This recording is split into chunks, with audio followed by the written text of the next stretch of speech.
buenas a todos. Es un placer tenerlos aquí de vuelta en el canal de Entendiendo la Fisiología Humana. El día de hoy vamos a empezar una serie de videos hablando sobre lo que es la fisiología del sistema digestivo, entendiendo la fisiología gastrointestinal. Así que nada, sin más dilación, espero que lo disfruten. Vamos a esto.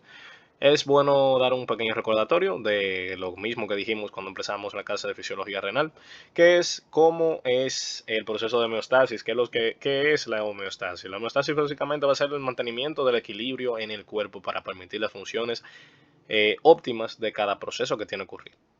Todos y cada uno de los sistemas en el cuerpo humano van a velar por mantener este estado de homeostasis, que es ese estado de equilibrio para que todas las funciones puedan ser óptimas. El día de hoy, como hablaremos del aparato digestivo, estamos hablando de un aparato que pertenece al aparato excretor. Así que vamos a esto.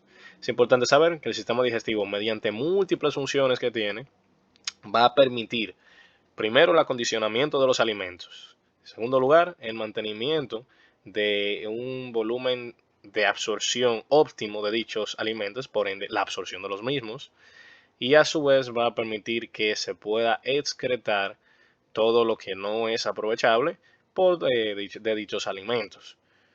Obviamente, todo esto mediante un sistema bastante complejo que está compuesto desde la boca hasta el ano y va también ligado a diversas glándulas anexas que están involucradas en todo este proceso de acondicionamiento. Por ejemplo, como puede ser el páncreas, la vesícula biliar y las glándulas salivales. Y también el hígado en sí mismo, mediante la circulación portal, puede permitir esto.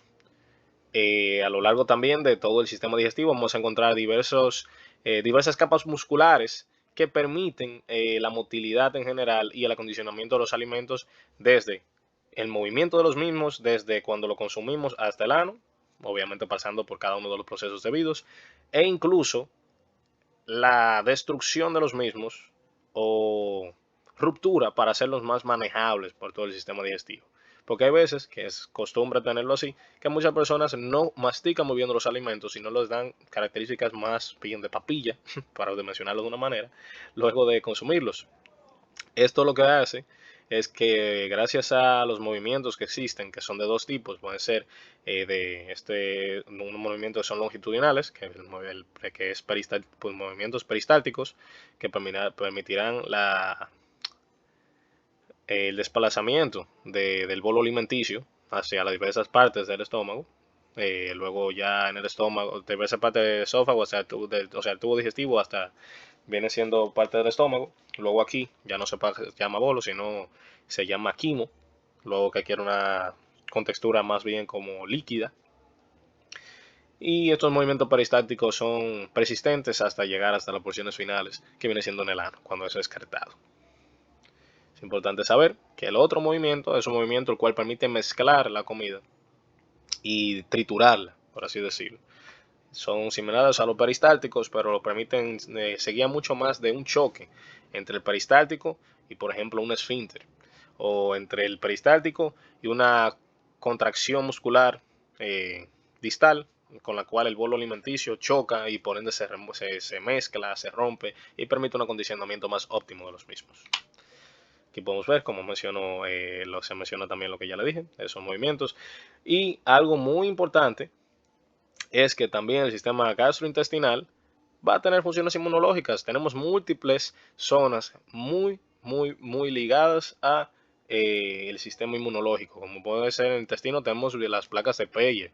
A su vez también el hígado. El hígado, que es una glándula anexa, va a tener mucho que ver con los complejos inmunes para tratar de solucionar todos esos problemas, dado que el hígado va a permitir, a partir de la circulación portal, que en este pueda eliminarse, por así decirse, muchas personas dicen la expresión de limpiar la sangre y permitir que la misma, cosas que pueda contener, como bacterias, múltiples fármacos, cosas por lo general que son desechos, son eliminados aquí gracias a los hepatocitos y a esa circulación portal que existe. y gracias a, por ejemplo, células de Kupffer, que son células macrófagos locales del hígado que permiten la eliminación de múltiples bacterias, para luego desembocar la sangre venosa que ya sale del hígado, ya desemboca en lo que viene siendo la vena cava inferior. Ya una sangre más limpia, por así decirlo, y libre de todos estos compuestos dañinos. Que podemos ver de una manera anatómica cuáles son los componentes de este sistema digestivo, que viene siendo ya la porción bucal, a la hora de la boca. Tenemos la faringe, el esófago, el estómago, todas las porciones del intestino delgado, dígase duodeno, yeyunio, ilion. Tenemos el colon, en el colon tendremos la porción del ciego, colon ascendente, transverso, descendente, sigmoideo y recto. A su vez, las glándulas anexas que ya le mencioné, siendo esta el páncreas, el hígado, la vesícula biliar. Cuando estamos hablando del sistema digestivo, todo el sistema digestivo, sin excepción, va a poseer esta configuración. Podrían haber diversas diferencias, pero en esencia, dependiendo del área donde esté, obviamente, pero en esencia va a seguir esta configuración, que viene siendo tener una capa mucosa, una submucosa y una muscular y una serosa o adventicia. En el caso de la capa mucosa encontraremos el epitelio, que en esencia será un epitelio cilíndrico simple, con microvellosidades, que las microvellosidades, que aquí más adelante se explican, lo que fomentan es aumentar la superficie de absorción, aumentándola unas 300 veces. Este epitelio va a contener diversas invaginaciones, y estas invaginaciones del epitelio serán las conocidas fosas gástricas, o dependiendo de donde se encuentren, van a llamarse, por ejemplo, el intestino delgado, criptas de Lieberkühn. En estas criptas de Lieberkühn o fosas gástricas, dependiendo de donde estén, es que encontraremos muchas glándulas que van a encargarse de secretar las sustancias necesarias para que la digestión pueda darse de una manera óptima. Luego, esta capa mucosa tiene una lámina basal, tiene una capa muscularis mucosae, que es una lámina fina de músculo liso que se encuentra en esta zona para permitir la motilidad de esta mucosa, para mover, obviamente, por ejemplo, el bolo alimenticio. La motilidad de la mucosa es muy importante. Luego tendremos la submucosa. La submucosa tendrá de relevancia que es un tejido, va a estar compuesta por un tejido laxo, un tejido conectivo laxo. Y es en esta capa donde encontraremos lo que es el plexo de Meissner. El plexo de Meissner. Un plexo nervioso que va a controlar principalmente la secreción de todas estas glándulas, por ejemplo, que ya mencioné anteriormente, bueno, que más adelante mencionaremos, pero que hice una pequeña mención en un inicio, y el control de la irrigación. Y ya por otra parte, en la parte final, encontramos una capa muscular que va a ser una capa muscular doble, porque tendremos una capa interna con configuración circular y una capa externa con configuración longitudinal. Eso es muy importante, pues ya sabremos que dados los movimientos que les expliqué anteriormente, tendremos la capa longitudinal que va a permitir, como su nombre lo indica, un movimiento longitudinal, y la circular va a permitir esos movimientos, esas contracciones en forma de anillo que facilitan estos movimientos que permiten el romper o amasar, si quieren llamarlo de esa manera, el bolo alimenticio en las diversas zonas a las que tenga que pasar, o el quimo, dependiendo del área que estemos hablando, ¿verdad? Entre estas dos capas musculares encontramos el plexo que inerva dichos músculos, que es el plexo mientérico o plexo de Auerbach o Auerbach, como quieran llamarlo. Finalmente, la porción más externa tenemos el mesotelio o serosa. Queremos ver la configuración de una microvellosidad, muy importante, dado a que pues van a permitir aumentar esta superficie de absorción que ya les mencioné. Ahora hablemos sobre la secreción gastrointestinal, que va a ser muy importante. Todo eso empieza en la boca. En la boca encontraremos lo que son las glándulas salivales, mayores y menores, pero enfoquémonos más en la secreción salival de las glándulas mayores. Estas son la parótida, las sublinguales y las submaxilares. Estas glándulas salivales van a secretar, como dice su nombre, saliva. Esta saliva va a tener distintas características. Por ejemplo, la glándula parótida va a secretar una saliva con características cerosas, totalmente cerosas. Mientras que las sublinguales y submandibulares, sublinguales y submaxilares van a secretar lo que viene siendo una saliva con secreciones mixtas. es decir, tanto serosa como mucosa. Y cuando me refiero a serosa y mucosa, las características de esta saliva es que cuando hablamos de una saliva serosa, estamos hablando de una saliva que contiene bastantes enzimas digestivas, específicamente la amilasa o conocida también como tialina. Eso permite degradar el principal carbohidrato que es consumido en la dieta, que es el almidón, proporcionando aproximadamente el 80% de la glucosa que es consumida en el día, en la dieta en general. Y las demás secreciones, que son las mucosas, proveen más bien,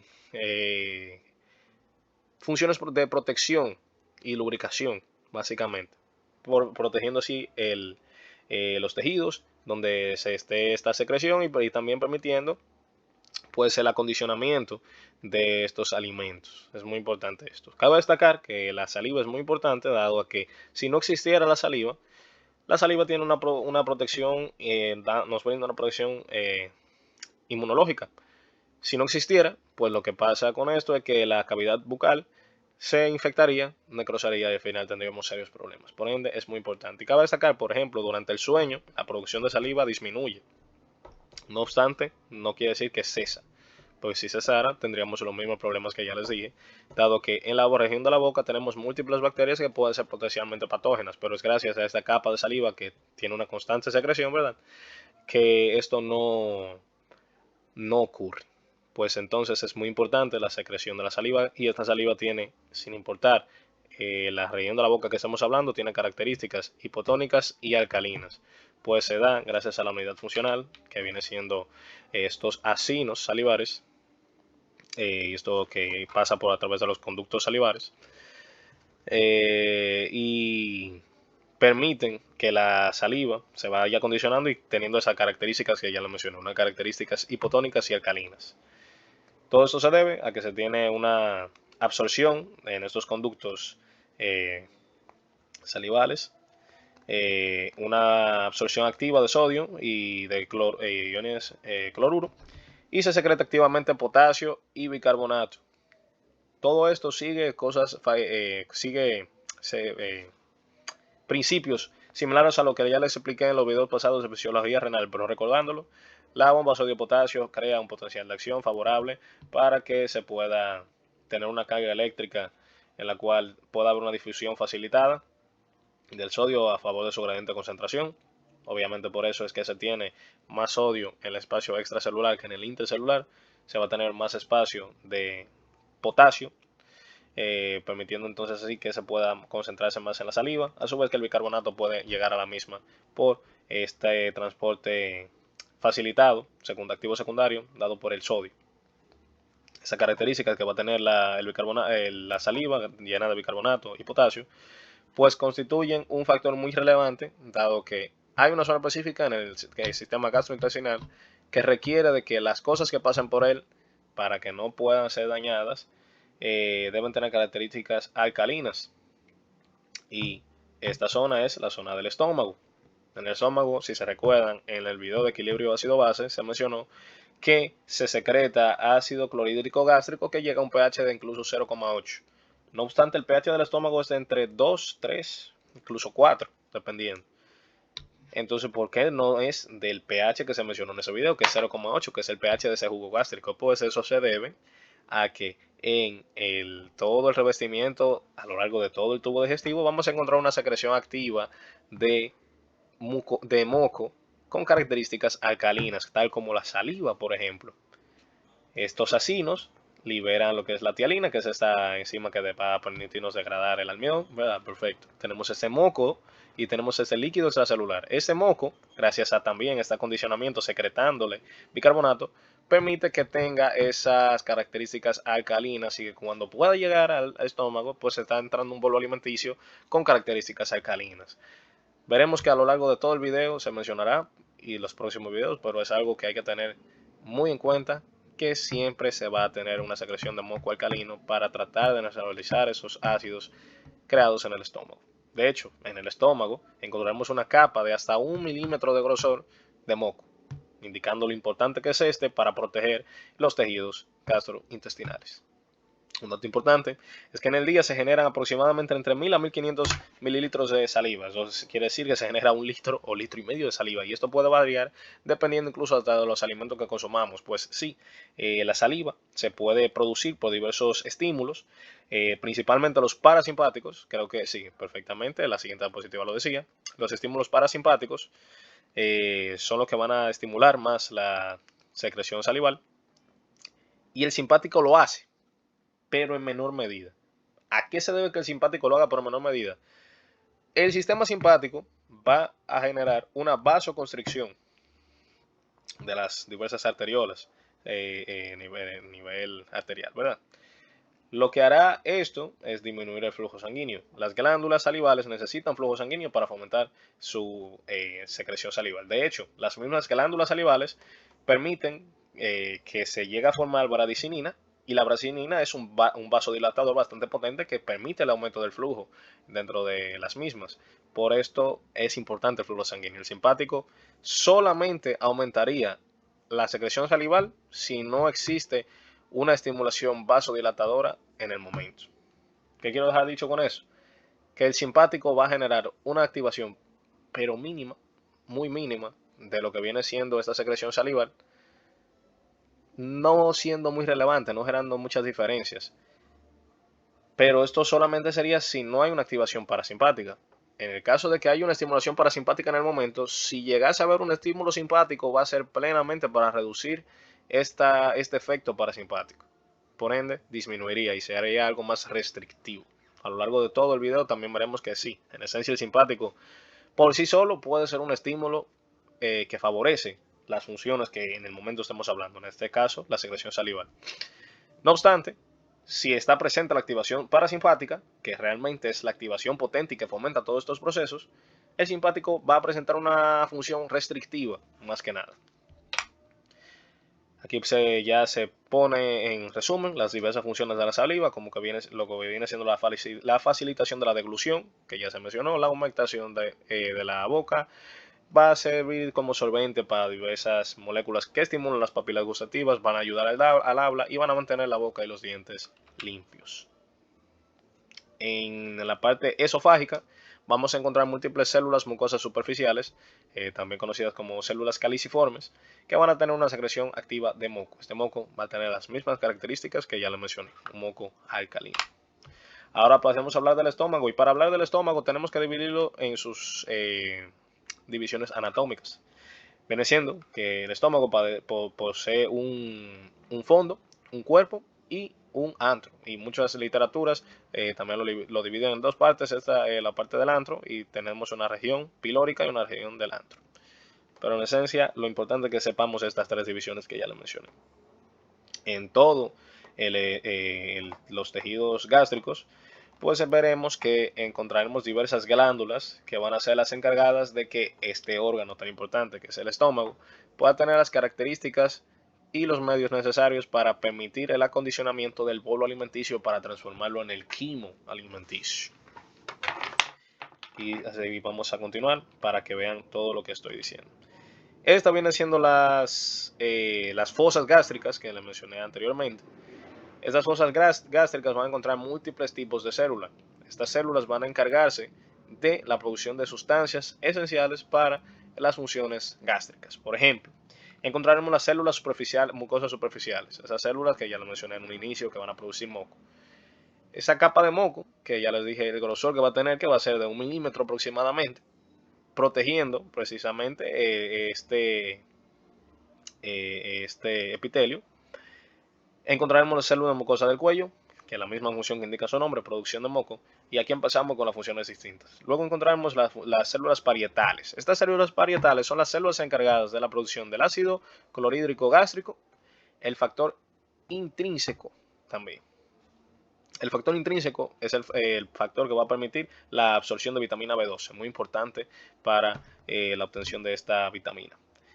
Luego vamos a tener las células conocidas como parecidas a los enterocromafines, que son también sus siglas en inglés SL, que van a secretar histamina. La histamina es un estimulador para las células parietales para producir ácido gástrico, básicamente. Y luego las células principales que van a producir pepsinógeno. El pepsinógeno va a ser muy importante, pues el pepsinógeno va a ser el precursor de la pepsina, una enzima degradadora de proteínas. Permite la lisis de las proteínas para llevarla a formas más complejas, para que luego de pasar al duodeno, diversas enzimas dadas por el páncreas puedan degradarlas a la forma aprovechable o absorbible de las mismas.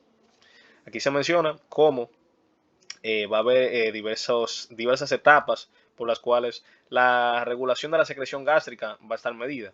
La primera es la porción o la fase cefálica. Esto va a tener que ver con el gusto, la vista, el olor, el sentido, el tacto. Todos estos factores van a ser estimulantes para que pueda haber una mayor secreción gástrica, así mismo como ocurría en los salivales. Eso va a representar aproximadamente el 30% de la secreción gástrica que se va a tener. La máxima porción de la secreción gástrica se va a tener en la fase gástrica por estímulos vasovagales, los reflejos enterocitos locales y el mecanismo de la gastrina. Todo esto va a estar dado también por estímulos ya táctiles, que viene siendo la presión que ejercen los alimentos dentro del estómago en general. Pues ya va a ser la presencia de los mismos en el estómago que va a estimular la secreción de los jugos necesarios, los jugos gástricos necesarios para la degradación de los mismos alimentos. Por último, se tiene ya una última fase, que es la fase intestinal, que una vez ha salido el quimo ya del estómago y pasa al duodeno, pues la presencia de esos alimentos en el duodeno van a promover que se siga secretando jugo gástrico y va a representar el otro 10% que queda de secreciones gástricas. Eso suele ocurrir respuesta ácida a una comida.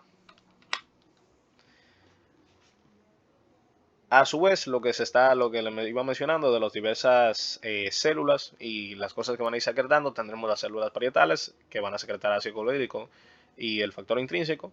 Las células principales van a secretar pepsinógeno y lipasa gástrica. Y vamos a tener tres estímulos importantes: la gastrina, la histamina y la acetilcolina. Siendo la gastrina la producida por las células G, y estas células G van a encontrarse en la región del antro, el antro pilórico, van a encontrarse en esta zona del estómago aproximadamente. Este tipo de célula va a secretar la gastrina, como ya les dije, la gastrina va a ser un estimulante para las células parietales para la secreción de ácido clorhídrico, y a su vez la misma gastrina va a favorecer la secreción de moco por las células encargadas de la producción de moco, ya sean las superficiales, ya sean las células mucosas del cuello, ya sean las células cercadias. Van a encargarse de aumentar también esa producción de moco para que sea equivalente a la producción de ácido y la producción de moco para evitar el daño tisular. La histamina, producida por las células parecidas a las enterocromafines, y la acetilcolina, liberada por la activación parasimpática. La secreción gástrica en la fase cefálica va a activar un influjo vagal y va a liberar el pepsinógeno liberador de gastrina, que viene siendo las siglas en inglés GRP. Y también va a liberar acetilcolina, como ya les mencioné anteriormente. Es importante saber que cuando la comida va a llegar al estómago y se produce ese 60% de la liberación de los jugos gástricos que son necesarios, pues la gastrina va a ser una de esas sustancias que van a liberarse, amplificando esta secreción. Si se recuerdan y hacen memoria todo lo que les he mencionado, ya mencioné otros factores que van a favorecer esta secreción de ácidos o en general en el estómago. Todos esos efectos suelen superponerse y multiplicar su efecto.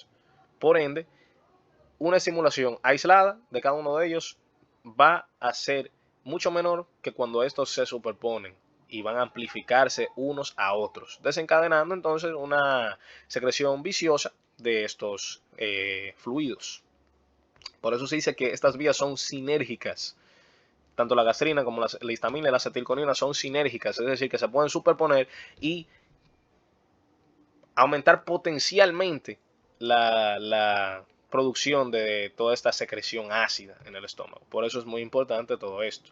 A su vez, otro elemento importante debe ser el pepsinógeno, que es el precursor de la pepsina, la enzima proteolítica que va a activarse para, como dice su nombre, romper las proteínas a sus formas más sencillas. Pero ojo, no va a romperlas hasta el punto que pueden ser absorbidas. Eso se va a encargar en el duodeno, gracias a las secreciones pancreáticas, que más adelante explicaremos. Por eso es muy importante saber que cuando la comida va a llegar al estómago y se produce ese 60% de la liberación de los jugos gástricos que son necesarios, pues la gastrina va a ser una de esas sustancias que van a liberarse, amplificando esta secreción de Es importante saber que el pepsinógeno va a activarse gracias a la acidez del estómago. Si este no tuviera la acidez que tiene, el pepsinógeno nunca se llegará a activar y no se podrían digerir las proteínas que consumimos en la dieta. Para que el pepsinógeno se active, el pH debe estar entre 1.8 a 3.5 en la región estomacal. Pues es gracias a esto que puede activarse. Y por último tenemos la vitamina B12, que se puede absorber gracias al factor intrínseco producido por las células parietales. Por eso es que cuando se pierde parte del tejido gástrico, ya sea por procedimientos quirúrgicos, normalmente se suele administrar vitamina B12 a las personas, dado a que si se pierde este factor intrínseco, la producción del mismo no se puede aprovechar de la misma manera. Por eso es muy importante el consumo de la vitamina B12 y el factor intrínseco producido por las células parietales, ¿verdad? Luego tenemos las células mucosas superficiales que van a cumplir las mismas funciones que ya les expliqué. No me voy a detener mucho en esto. Básicamente va a permitir que se secrete este moco alcalino. A su vez, vamos a tener diversos reflejos que van a inhibir la secreción gástrica. Eso principalmente va a ocurrir gracias a el quimo que llega al duodeno y las características que se tenga. Cuando en el intestino delgado llegue el quimo, que ya viene siendo el producto de esa mezcla que se ocurre en el estómago, del bolo alimenticio hasta convertirlo en quimo, cuando el intestino delgado se encuentre distendido o el quimo que llega a él tenga características ácidas, hipertónicas o hipotónicas, no importa, pero que sea con características que permiten la irritabilidad del tejido en el duodeno, pues se va a activar un reflejo enterogástrico inverso. Va a inhibirse la producción o la secreción gástrica y, como les dije, puede incluso hasta frenarse este proceso, por así decirlo, digestivo, hasta que ya en el duodeno se haya acondicionado el quimo y que pueda continuar la digestión de ahí en adelante y por ende los pasos ya en el estómago pueden continuar en su función. Esto va a estar mediado por diversas hormonas, como viene siendo la secretina, que cabe destacar que fue de la primera descubierta en este sistema, el péptido insulinotrópico dependiente de la glucosa, el polipéptido intestinal vasoactivo y la somatostatina. Todos esos van a ser importantes en la inhibición de la secreción gástrica y todo eso va a ser estimulado por la irritación del epitelio ya en el duodeno. Cabe destacar que la secretina es producida por unos tipos de células encontradas en el duodeno, ilion, el duodeno y ayuno principalmente, realmente, se van a producir por un tipo de células llamadas células S. S dado a el nombre de la hormona que produce, la secretina.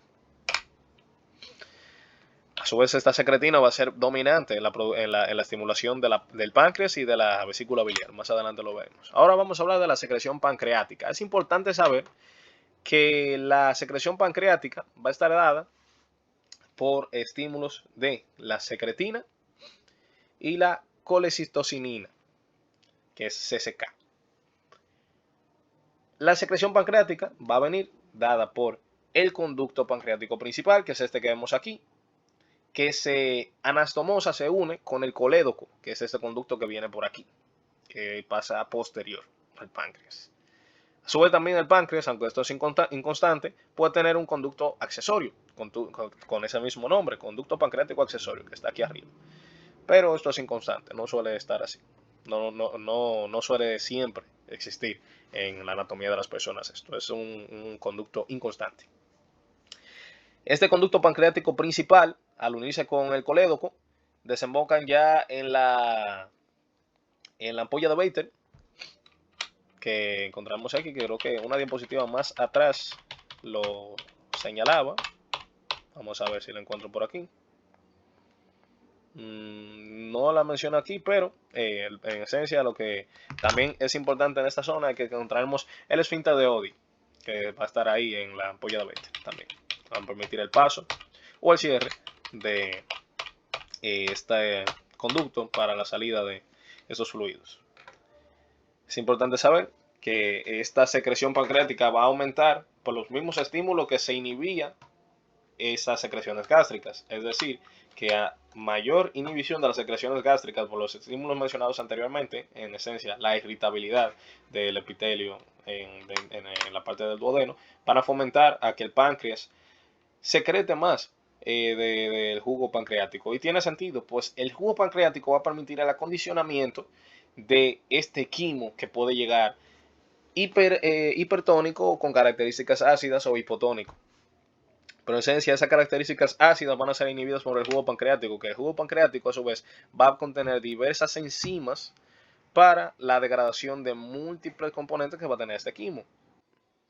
Aquí podemos ver una pequeña tabla en la cual se muestran las diversas enzimas que se producen en el páncreas, que van a este jugo pancreático, y vienen siendo, por ejemplo, la tripsina, la quimotripsina, la carboxipeptidasa A y B, la lipasa pancreática, la amilasa pancreática, diversas enzimas que van a permitir el acondicionamiento de diversos componentes. Estos son las proteínas, los ácidos grasos y los carbohidratos para así permitir su absorción, que ocurre principalmente en el intestino delgado. Algo a saber es que a la unidad funcional van a ser estos acinos pancreáticos, que cabe destacar algo. No es lo mismo cuando estemos hablando de páncreas endocrino que páncreas exócrino. Cuando estamos hablando de páncreas exócrino, es el páncreas que corresponde a todos los procesos que estamos mencionando en este video. La producción de estas enzimas digestivas. El páncreas endocrino es el que va a encargarse de producción de diversas hormonas. Tema que no es competente para este video. Quiero que tengan eso pendiente y que, por ejemplo, en el páncreas endocrino, lo que van a permitir esta secreción de hormonas son las lagunas de Langerhans, y ya en el exócrino son estos acinos pancreáticos que veremos que vemos aquí en esta imagen, en pocas palabras. Pero va a ser esto. Es importante saber.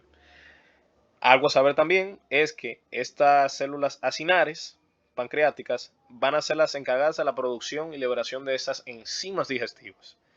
Y las células ductales del páncreas van a ser las encargadas de la secreción de bicarbonato y agua. Es importante saber esto, dado que a un aumento en la actividad de las células ductales va a suponer un aumento en el volumen del jugo pancreático. Y un aumento en las actividades de las células acinares puede simplemente darse una mayor liberación de enzimas digestivas, no un aumento en la cantidad del jugo pancreático. Eso es muy importante saber.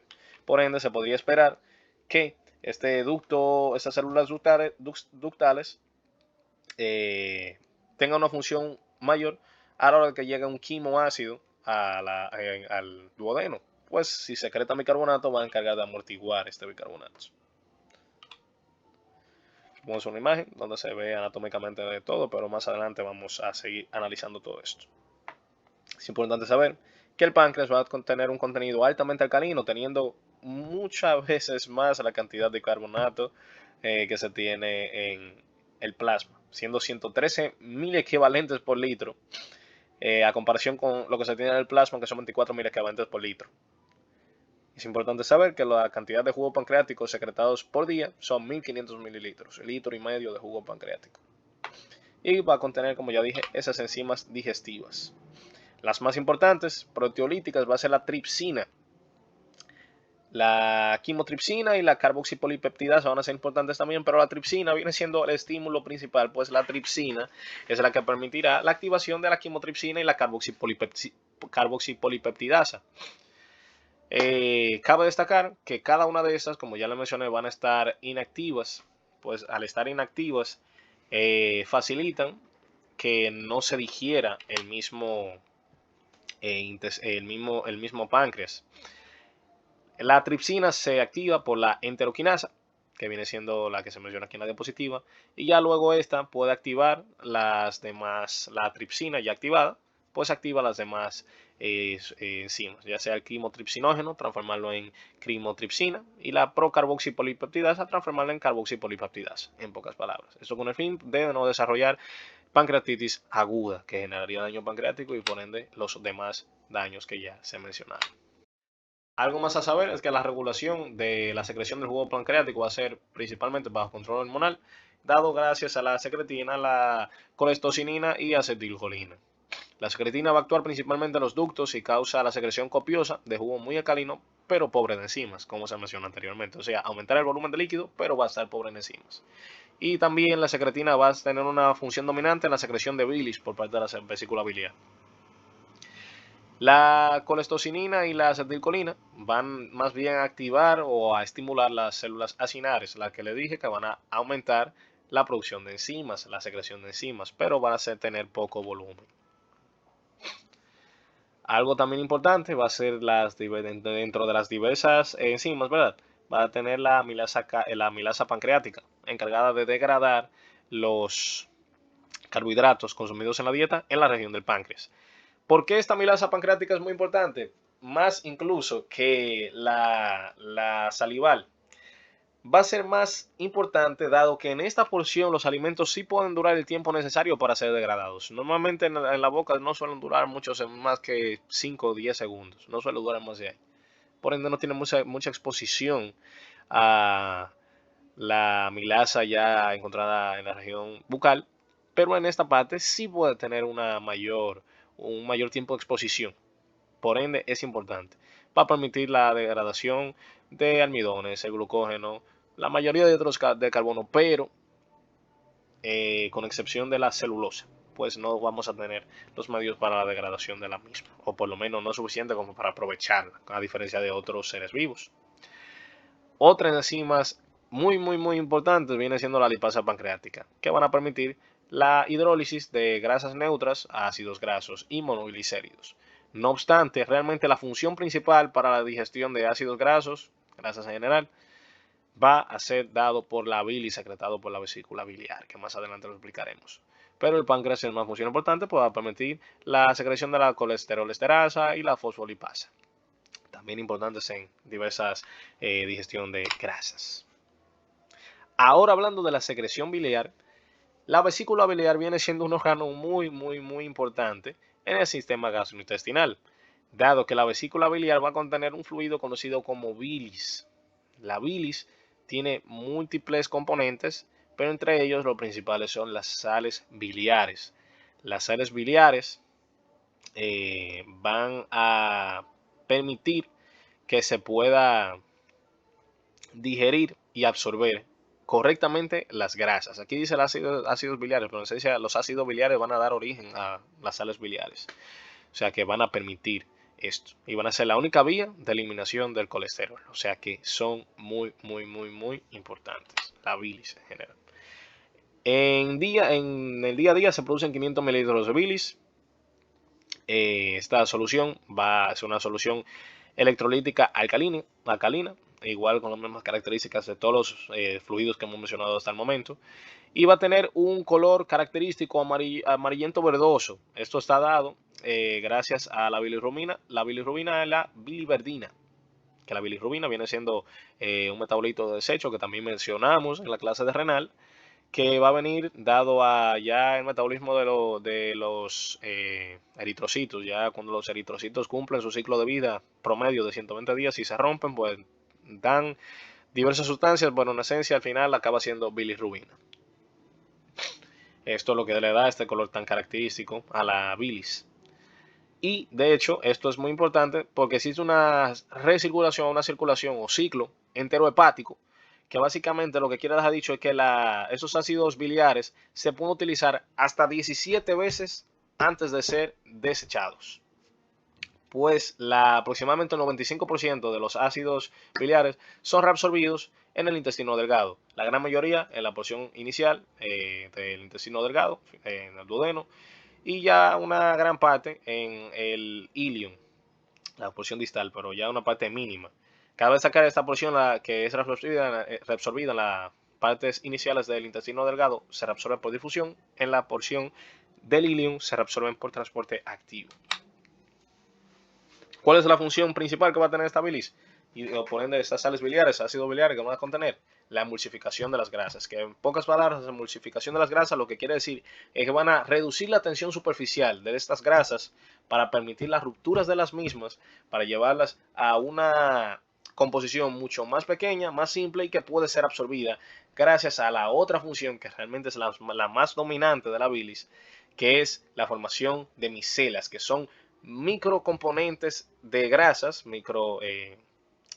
cuerpos microscópicos de grasas que permiten ser reabsorbido la grasa, en pocas palabras. Permiten que las grasas que son ingeridas en la dieta se llegan a formar a pequeñas micromoléculas que son conocidas como micelas. Esas micelas, pues entonces pueden permitir que se reabsorba la grasa, y es gracias a esto que la grasa que consumimos en la dieta no es excretada. Si no existiera esa función de formar estas micelas, se excretaría aproximadamente el 40% de las grasas que consumimos. Por ende, tenemos una pérdida neta de grasas por vía de la materia fecal. Algo importante a saber, ya para terminar el video, es que ocurre un problema grave cuando se llega a tapar lo que viene siendo el conducto, ya sea el conducto cístico, el conducto hepático, por cálculos biliares. Estos cálculos biliares ocurren dado a la siguiente fisiología que ocurre en la vesícula biliar. Los hepatocitos van a encargarse de la producción de bilis, ¿verdad? Perfecto. Esta, entre sus componentes, va a ser agua, sodio, calcio, bicarbonato, los ácidos biliares, etc. Pero lo importante es saber qué ocurre en la vesícula biliar. En la vesícula biliar hay una reabsorción constante de múltiples de estos componentes. Pero entre los componentes que no se reabsorben están esos ácidos biliares.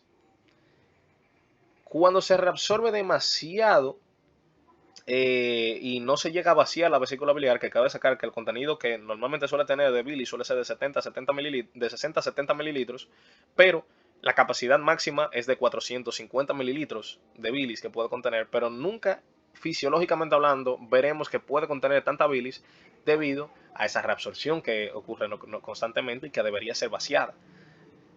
Cuando se concentran bastante, ya sea el colesterol dentro de la misma, ya sea los ácidos biliares en general, pueden cristalizarse y generar estas piedras conocidas como cálculos biliares. Esos cálculos pueden tamponar ya sea el conducto hepático, ya sea el conducto cístico en general, pero van a tamponarlo, incluso el colédoco, y frenar este flujo de la bilis. Por eso es importante que la vesícula biliar constantemente se vacíe, pero fisiológicamente es normal que se concentre la bilis ahí en la vesícula biliar, dado que se están reabsorbiendo activamente diversos componentes que en el hígado, los hepatocitos, la bilis que se secreta ahí, no se estaba reabsorbiendo. Por eso es importante saber esto y por qué la bilis tiene las características que tiene, y es gracias a ese proceso de reabsorción que ocurre en la vesícula biliar. Por eso no es igual hablar de la bilis de los hepatocitos que la bilis vesicular, pues va a tener características distintas dado a esto que ocurre. Y es importante saber también que aquí en la imagen se menciona el trayecto de la bilis dependiendo del estado que estemos. Si estamos en reposo, normalmente la bilis se secreta por los hepatocitos y se almacena en la vesícula biliar. Pero durante la digestión, cuando se necesita esta bilis, pues la vesícula biliar se contrae, libera esta bilis y va hacia el colédoco y luego pasa por la ampolla de Vater a través del esfínter de Oddi y ya desemboca en el duodeno. Muy importante saber este concepto.